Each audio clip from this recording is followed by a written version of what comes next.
I'm Mrs. Fossum. I'm one of the first grade teachers at Gertie Bell, and I get to read chapter 20 of Because of Winn, Dixie to you. I hope you enjoy it as much as I'm enjoying reading it to you. Here we go. When I told Gloria Dump about Otis and how he got arrested, she laughed so hard she had to grab hold of her false teeth so they wouldn't fall out of her mouth. Woo-wee! She said when she was finally done laughing. That sure is some dangerous criminal. He's a lonely man, I told her. He just wants to play his music for somebody. Gloria wiped her eyes with a hem of her dress.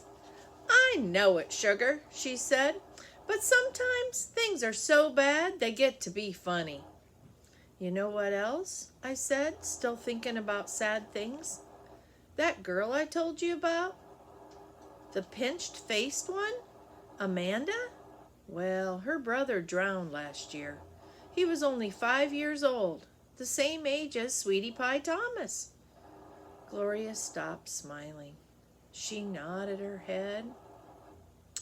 I remember hearing about that, she said. I remember hearing about a little drowned boy. That's why Amanda's so pinched-faced, I said. She misses her brother. Most likely, Gloria agreed. Do you think everybody misses somebody? Like, I miss my mama.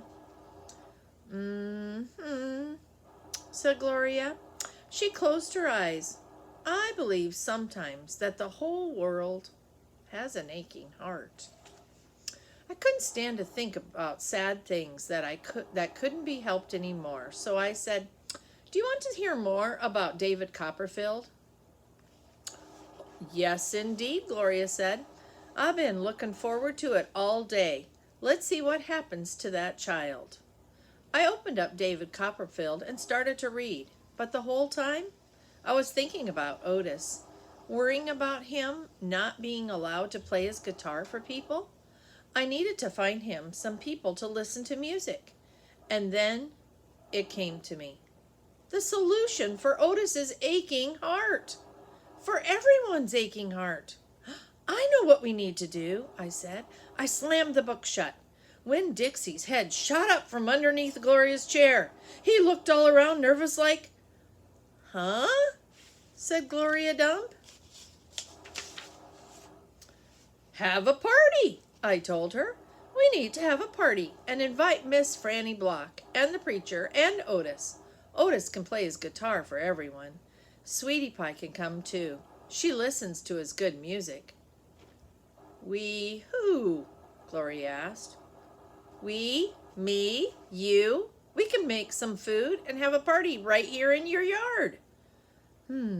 Said Gloria Dump. We could make peanut butter sandwiches and cut them in triangles to make them look fancy. Lordy, said Gloria Dump. I don't know if the whole world likes peanut butter as much as you and me and this dog.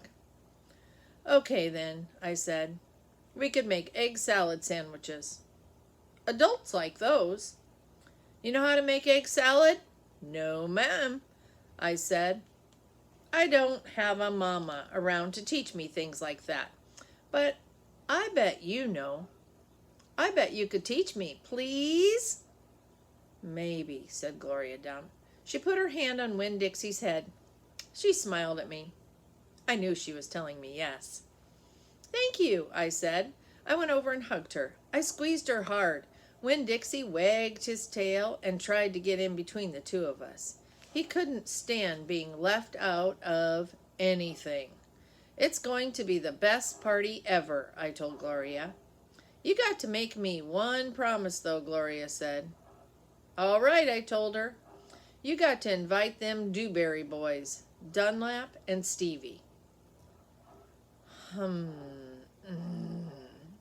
Ain't gonna be no party unless you invite them. I have to? Yes, said Gloria Dump. You promise me. I promise, I said. I didn't like the idea, but I promised. I started inviting people right away. I asked the preacher first. Daddy? I said. Opal, the preacher said back. Daddy, me and Winn Dixie and Gloria Dump are having a party. Well, said the preacher, that's nice. You have a good time. Daddy, I said, I'm telling you because you're invited. Oh, said the preacher. He rubbed his nose. I see. Can you come? I asked him. He sighed. I don't see why not, he said. Miss Franny Block took to the idea right away. A party, she said, and clapped her hands together. Yes, ma'am, I told her. It's going to be a big old party. We're going to have it in Gloria Dump's yard, and we're going to serve egg salad sandwiches, and there's going to be live music, and it will be good for your hearts. It'll be good for your heart. That sounds lovely, Miss Franny said, and then she pointed at the back of the library and whispered, Maybe you should ask Amanda, too. She probably won't want to come, I said. She doesn't like me very much. Ask her and see what she says, Miss Franny whispered. So I walked to the back of the library and asked Amanda Wilkinson, in my best manners voice, to please come to my party. She looked around, all nervous and stuff. A party, she said. Yes, I said. I sure would like it if you could come. She stared at me with her mouth open. Okay, she said after a minute. I mean, yes, thank you. I would love to. And just like that, and just like I promised Gloria, I asked the Dewberry boys. I ain't going to no party at a witch's house, Stevie said. Dunlap knocked Stevie with his elbow. We'll come, he said. We will not, said Stevie. That witch might cook us up in her big old witch's pot. I don't care if you come or not, I told them. I'm just asking because I promised I would. We'll be there, said Dunlap, and he nodded at me and smiled. Sweetie Pie was very excited when I invited her. What's the theme? She asked. Well, there isn't one, I said. You got to think of a theme, she told me. She stuck her knuckle in her mouth and then pulled it back out. It ain't a party without a theme. Is this dog coming? She asked. She wrapped her arms around Winn Dixie and squeezed him so hard, his eyes almost popped right out of his head. Yes, I told her. Good, she said. You could make that the theme. It could be a dog party. I'll think about it, I told her. The last person I asked was Otis. I asked him all about the party and that he was invited, and he said, No, thank you. Why not? I asked. I don't like parties, said Otis. Please, I begged. It won't be a party unless you come.